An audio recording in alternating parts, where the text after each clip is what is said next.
Hello, welcome to Outbuilding. Today I've got 1 hour left on the tractor before I hit 150 hours. So I'm gonna do the 150 hour maintenance kind of review, and I'm gonna talk a little bit about a couple things I need to fix. And then I'm gonna give it a good cleaning, kind of go over everything, and I'll give you a little bit of an impression of what I've been doing with it. Been using the heck out of it and getting a lot of utility, and it's been really pretty fun. So at 50 hours, I showed you a bunch of different attachments that I've been using, and I really have been sticking with that same set. But at 150 hours, I'll give you an idea of what I've been using mostly in that last 100 hours. And then we're about to start building a cabin, so it's gonna shift around and I'm gonna switch to doing more sort of excavation and other things with it. So that's why I wanna get this all tucked in, get it all cleaned up and ready to go for the next 100 hours. And I'll get started here and I'll take you along for a ride. Little did I know as I started filming this video that it was going to take me over a month to get it back and be able to use it again once I got started. I'll start by reviewing kind of what I've been doing with it, then I'll get to what happened with the delay. We're fortunate to have an amazing place in which to use this tractor. I'll rewind the clock back to the 50-hour mark on the tractor and show you kind of some of the stuff that we've been doing over the last 100 hours using the tractor around the property. One area we spent quite a bit of time is restoring the water supply for the upcoming cabin build. And so here we're taking a tank out that was abandoned in the woods and going to repurpose it. We also picked up a Baumalight stump grinder as an attachment to help deal with the stumps as we started clearing the property around the cabin perimeter. This thing is awesome, and it made short work of stumps that would have taken days to dig out by hand. More trees and more stumps that generated tons of slash.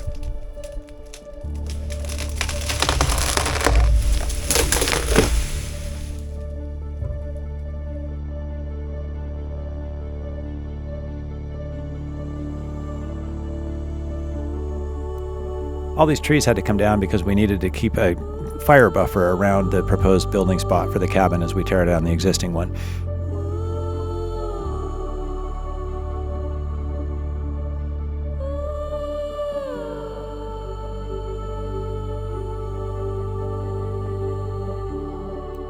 We were able to use the chipper to manage all the slash, the grapple to manage the trunks that were left, and then again the stump grinder to clean up the bits at the end of this. And this is all critical for the cabin build because the land use requires we have the trees cleared out and around the cabin. This next tree was practically right on top of the house, and it generated yet more slash. So again, we couldn't get to the stump on this one, but we were able to grind up all the remains with the chipper, and then we're able to build little habitat areas with some of the downfall as well. So we had to remove a few trees, and we planted a few hundred trees and used the tractor to clear areas, build little wildlife habitat with some of the downfall that we cut down, and then plant our new trees, which will hopefully become a forest.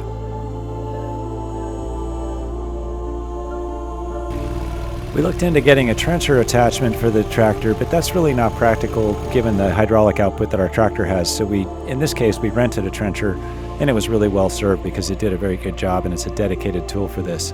So not with our tractor, but with this tool, it worked great. Those trenches lead to the top of this hill where there's a meadow, and we're putting our storage tank up here for gravity pressure for the water supply for the cabin. And the backhoe was super helpful for doing the footings, and then we used it to haul all the materials up, including the cinder block and the core fill and the concrete that was used for the footings. As we've cleared the pastures that have been left alone and been overrun by invasives, we've been also pulling out the former pasture fence posts, and we're breaking up the concrete and using that to build the pedestal for the water tower, and then we'll use the posts that are salvageable for decking out the bridge. And the tractor was really helpful for this, both the backhoe to pull them out and then moving the concrete around as we broke it up.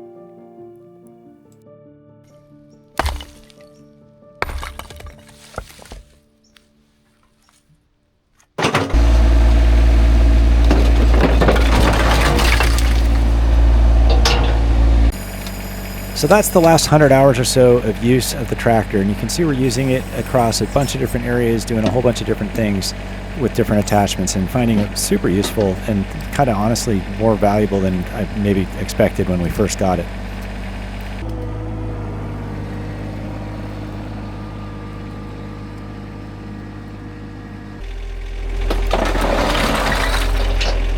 So I know at the 50-hour interval, I showed you a leak that I had developed up underneath the seat. It was sort of where I think the third function was added in, and somehow when they put that hose in, it was really stiff and the boss was loose, and I went through some O-rings and I finally sorted that out.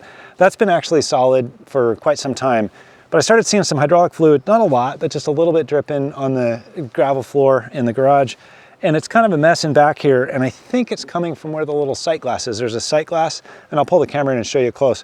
But I'm gonna clean this up real good. I've got that about hour left to do, and I'm gonna run some errands today around the property here and use up that hour, mostly so that I can test to see if I can see with a completely clean back where that oil's coming from.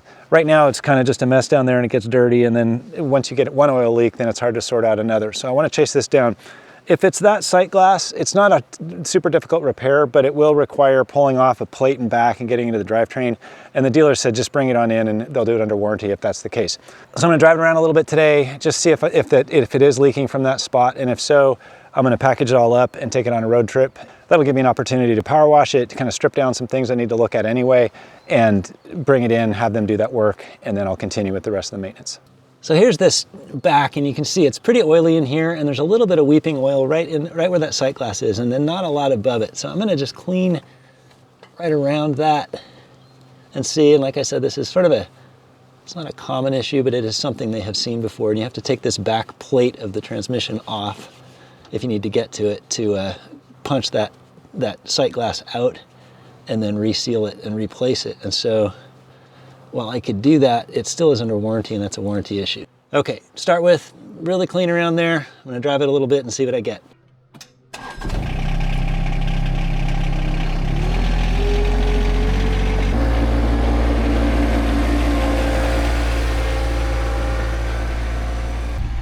A little backstory here on the plate compactor. I didn't expect to use this, but I started with a hand tamp and used that for a while. And then I broke the handle on that, and I tried a person tamp, and that didn't work so well. So then I kind of succumbed and bought the plate compactor. I realized I'm going to need to do this for the cabin and the foundation too, and it's a whole lot of space. So this compactor will be useful, but I'm going to put it here and work in the water pedestal for now.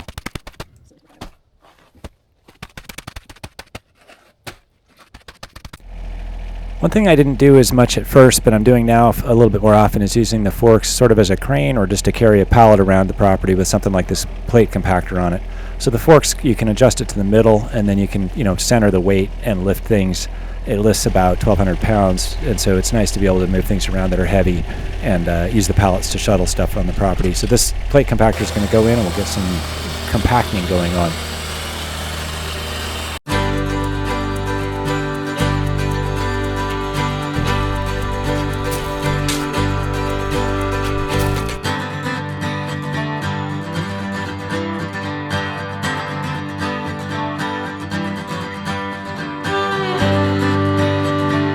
So after a bit of shoveling and some top coat of some pea gravel, I was all done with this project up here, and I could go down and take a look at the tractor and see what it looked like.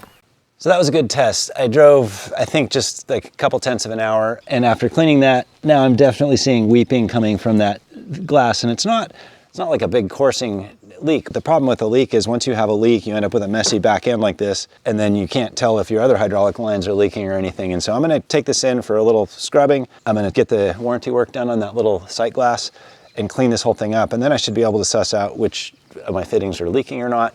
I'm gonna kind of go over it. Turns out this is my 150-hour maintenance interval, and so I don't have to do the full comprehensive oil change and everything. I'm just gonna do all the grease fittings, kind of clean it up. So I'm gonna get this thing stripped down, pull the weights off the wheels, unload the front loader, and get it ready to put on the trailer and bring it into the dealership and have them take a look at this thing. So I've never trailered this thing before, and I've got a new vehicle for towing, so I'm gonna try to lighten up the tractor as best I can. And I'm going to start by just pulling off all the 3-point harness points, and then I'll move over and I'll start working on the wheel weights. And these wheel weights, I did a whole different video on balancing my tractor and sort of stability and everything, and I'll put a link in the description down below. But these wheel weights have been really useful, and that was one of the reasons I chose these, is I can pull them off and lighten up the tractor by, I think they're 50 pounds a piece, so that's 200 pounds lighter if I remove them.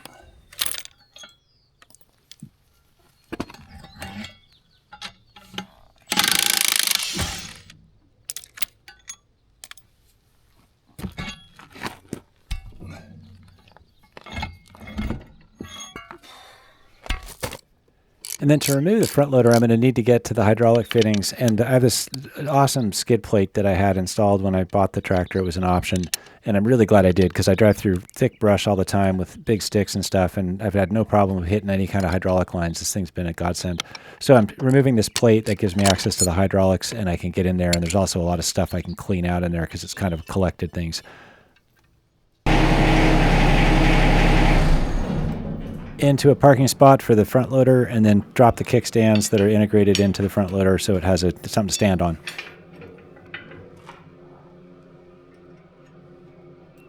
Having never done this before, I soon learned that you have to use the bucket, not the forks, as the counterbalance to the kickstands. That's just the way the front loader is set up. So I switched out to the bucket and then went ahead and started pulling the pins and the hydraulics on the buckets that are on the front loader so that I could remove the front loader as one unit.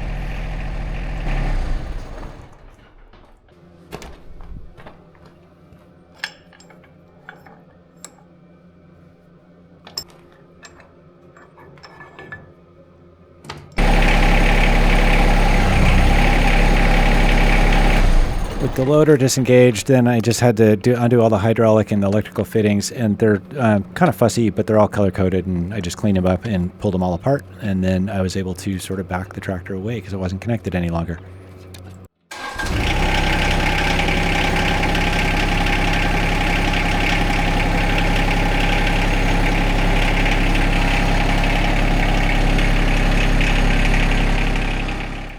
So I needed to pull the walls on the trailer to fit the tractor on, and I had done this video some time ago showing how I put these walls together and so I could reconfigure things, and I'll put a link to that down in the description. But I prepped the trailer, and I needed to change the tires around. I kind of rotate the spare through, and I hadn't done it for a while, and I wanted to check the air pressure because the tractor's heavy. So I got everything all set up and pumped up the tires, flipped them around, got everything rotated, and had the trailer ready to go, and I could then drop the ramps and start loading up.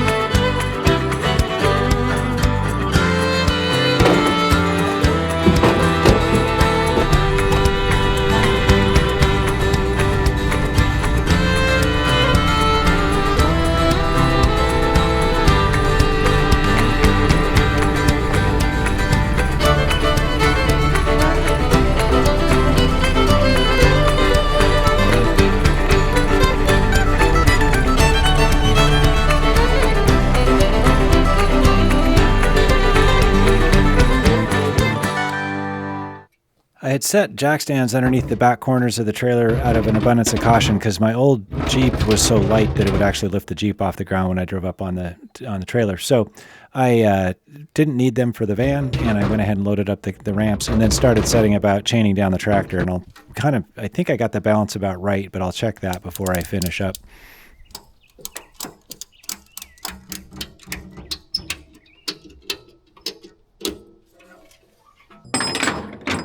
I'm chaining this down with 5/16 inch chain and binders, and I'm going up around the axle and then back around the back side of the axle and back down. So I've got sort of a triangle in front that squeezes down the front tires, and then I'll oppose that with a triangle in the back, similarly around the axle and back, and really cinch it down onto the deck of the trailer.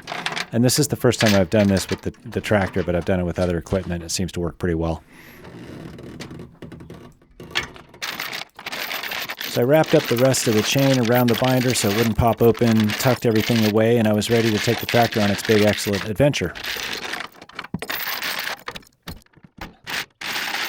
So if you have a ton of experience strapping down equipment on trailers, let me know if there's something that looks amiss here, because this is new to me. And I asked the dealer, he seemed to think it was really well done the way I did it, and they have a different approach if the trailer accommodates it. But for this trailer, this is a good way to go. So I felt pretty good about it, and I set about getting out and delivering the trailer to the dealer.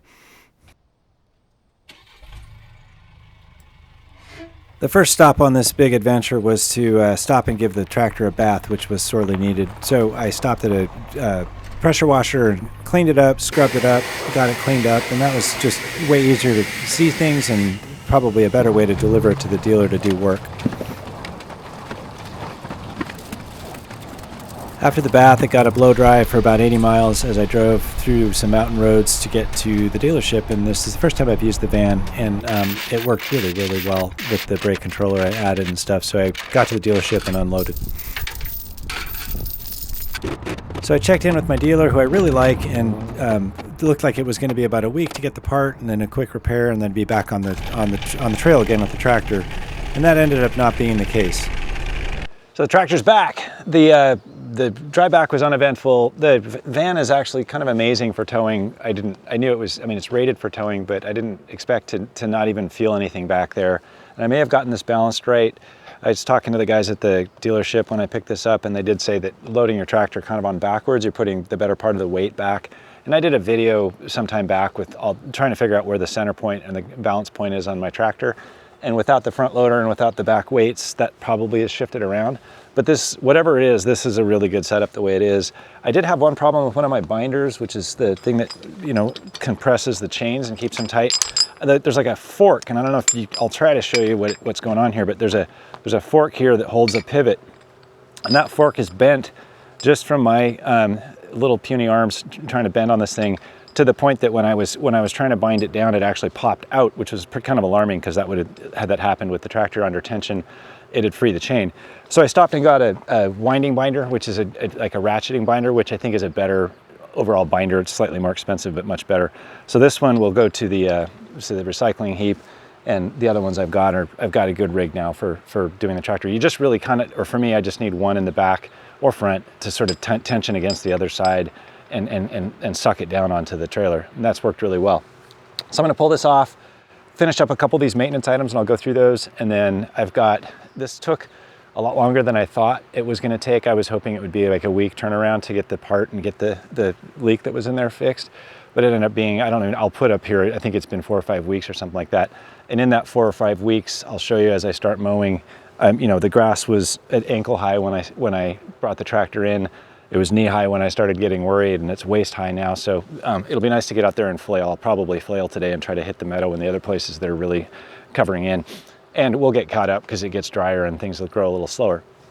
But anyway, I'll get the tractor unloaded and I'll walk you through those maintenance things, but it's nice to have it back.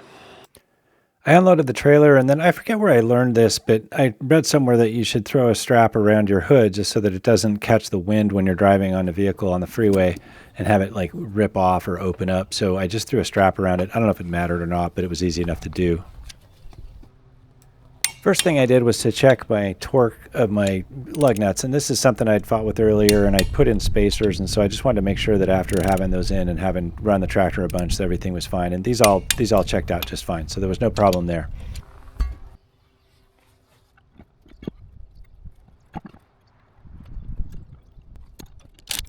Next up was adding the wheel weights back, and this is pretty uneventful other than that they're just heavy and kind of hard to position, but it wasn't too bad.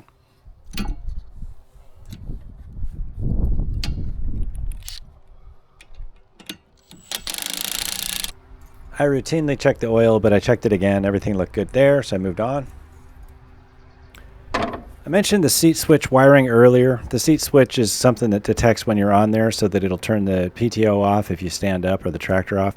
And this wire got shorted and blew a fuse at one point, so I was dead in the water. But the fuses they keep extra fuses on the tractor. So for now, I'm just going to short circuit this as I had it, but I want to get that set up right. And the van has swivel seats, and there's a much better approach there. So I'm going to kind of model that when I get to the tractor, and I might do a separate video on that. You can check the new fancy sight glass for hydrofluid, and it looks good, and everything's clean back there. I hit the grease zerks up on the axle in front, which is a couple of the only serviceable grease points on the tractor on both sides. Check the gear oil on the front transaxle, which checked out just fine.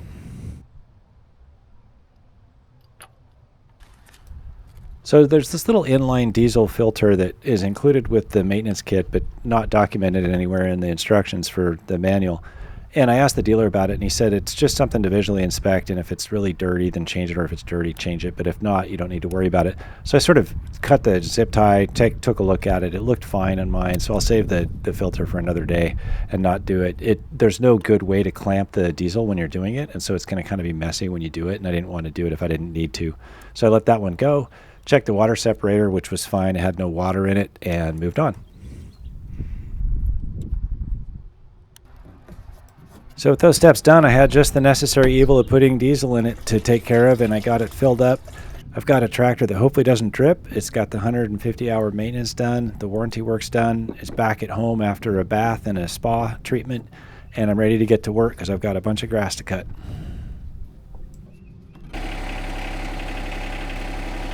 So as I put the tractor back together and get ready to do work, I'll give you a couple of closing thoughts. First of all, it was really instructive to see what it was like to be missing the tractor for a handful of weeks here, because I really started to reach for it and miss having it. And so when I first got it, I wasn't sure how useful it would be and whether it wasn't just sort of a fun extravagance. It's proven to be really useful, and so I wouldn't second guess getting it. And if we had to ever replace it, I would replace it with the same one. I've been really happy with it. So that was great to learn, and something that I would not have learned if the repair had gone really quickly. I also learned that trailering it and moving it around isn't as hard as I maybe first thought, and I think a lot of that is because we've got the right vehicle for it. The Jeep that we had when we first got the tractor probably would have really been challenged by towing the tractor and maybe not even been safe. So I think we've got the right setup now, as long as I lighten up the tractor like I did and kind of minimize it. So I wouldn't take the tractor just to do some work because I'd have to shuttle things back and forth.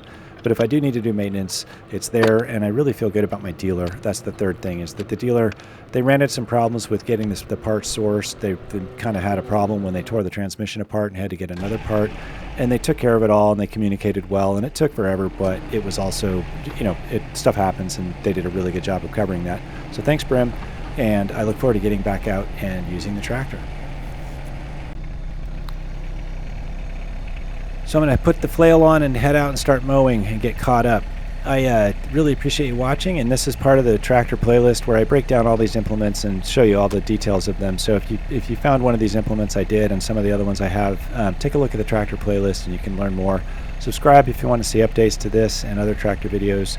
I also have a lot of projects that I'm working on, building the cabin that I mentioned here, the water supply, and some other things, and each of those is a playlist. So if you find those things interesting, take a look at my channel, subscribe if you're interested, and like this if you found it useful.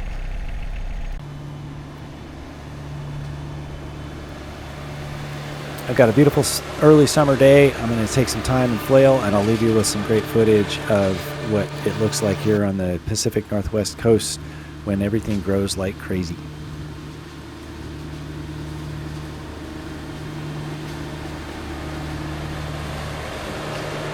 Until I see you next, I'll be out building. Take care.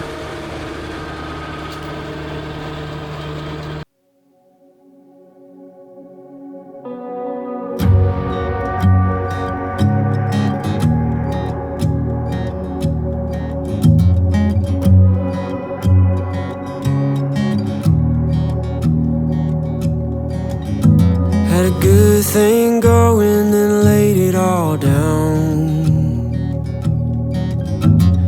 500 days since I've left town, and I don't remember why I drove away, knowing that I want you back someday. I'm tired of this single cab with a long bed, just a single man going nowhere, grown weary all the sunset, all the yellows and orange and red, the long drives on an open road, and the Sunday afternoons. I'm tired of living this beautiful life without you.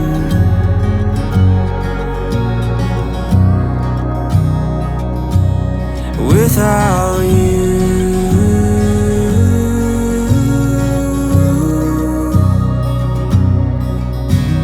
I wish you were there for that desert ride, and watch how the stars lit up the night. I've seen things you've seen in a dream, oh, but they turn to nightmares when you're not with me. I'm tired of this single cab with a long bed, just a single man going nowhere, grown weary of all the sun. the yellow and orange and red, the long drives on an open road, and the Sunday afternoons. I'm tired of living this beautiful life without you.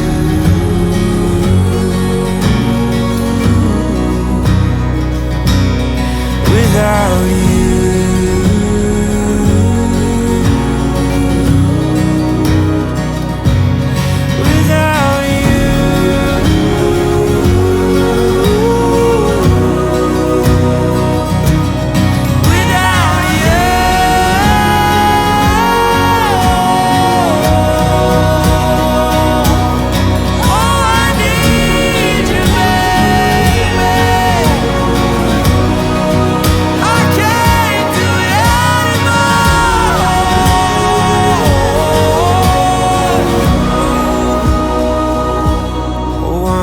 Single cab with a long bed every afternoon.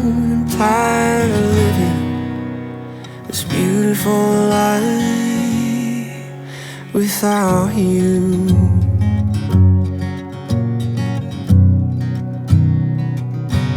Without you.